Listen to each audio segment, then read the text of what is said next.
ఈ విధంగా ముక్కలుగా కట్ చేసేసుకోవాలి. జెల్లీ బాగా మెత్తగా బాగుందండి, పిల్లలు బాగా ఇష్టపడతారు. ఇదండి వాటర్ మిలాన్ జ్యూస్తో జెల్లీ. హెల్త్ కూడా చాలా మంచిది. మీరు చేసి రుచి చూడండి. మీకు కనుక వీడియో నచ్చినట్టయితే లైక్ చేయండి, షేర్ చేయండి, సబ్స్క్రైబ్ అవ్వండి. మా వీడియోలు చూస్తున్నందుకు థ్యాంక్ యూ అండి. ఈరోజు వాటర్ మిలాన్ జ్యూస్తో జెల్లీ ఎలా చేయాలో నేర్చుకుందాం. కావలసినవి మీడియం సైజు వాటర్ మిలాన్ ఒకటి, 2 స్పూన్ల నెయ్యి, ఒక పావు కప్పు చక్కెర, పావు కప్పు కార్న్ఫ్లోర్, పుచ్చగింజల పప్పు ఒక 2 స్పూన్లు. సింపుల్ రెసిపీ అండి. ఈ విధంగా కాయని కట్ చేసి ఈ గుజ్జంతా తీసేసుకోవాలి. సగం కాయని ముక్కలుగా కోసేసుకున్నాను. నాకైతే ఇది సరిపోతుంది. ఎంత కావాలంటే అంత వేసుకోవచ్చు. కాయ కూడా తీయగా ఉందండి. చక్కెర చూసి వేసుకోవాలి. మనకు ఎంత స్వీట్ కావాలో అంత వేసుకోవచ్చు. దీన్ని ఇప్పుడు జ్యూసర్లో కానీ మిక్సీలో కానీ వేసేసుకోవాలి.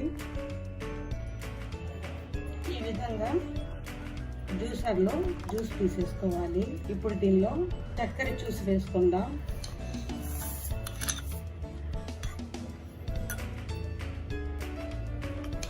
కార్న్ఫ్లోర్ ఒక 3 స్పూన్లు, కొన్ని పుచ్చగింజల పప్పు బాగా కలిపేసుకోవాలి. ఇప్పుడు కడాయి పెట్టుకొని ఈ మిశ్రమాన్ని వేసేసుకోవాలి.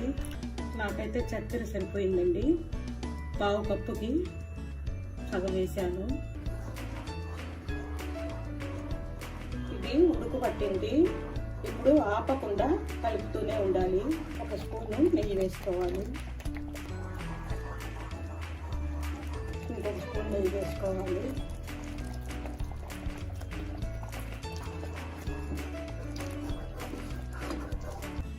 ఇది ఉడికేలోపు మనం ఒక గిన్నెకి కొద్దిగా నెయ్యి రాసి ఉంచుకోవాలి.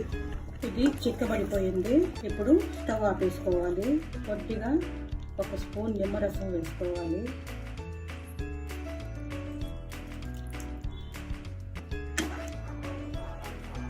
ఇప్పుడు ఈ మిశ్రమాన్ని నెయ్యి పూసిన గిన్నెలో వేసుకోవాలి.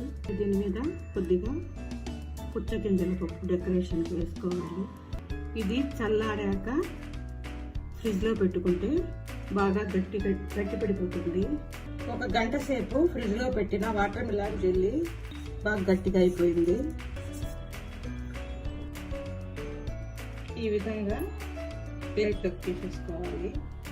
ఇప్పుడు వీటిని ముక్కలుగా చేసేసుకుందాం. ఈ విధంగా ముక్కలుగా కట్ చేసేసుకోవాలి.